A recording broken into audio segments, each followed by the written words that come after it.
بسم الله الرحمن الرحیم شروع اللہ کے نام سے جو بڑا مہربان نہایت رحم والا ہے۔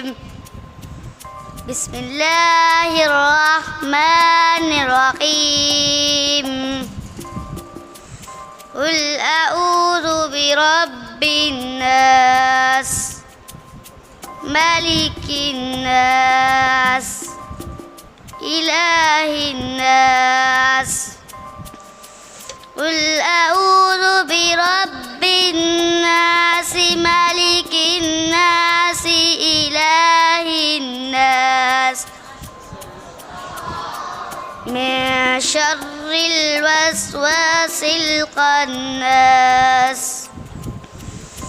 الذي يوسوس في صدور الناس من الجنة والناس صدق الله العظيم.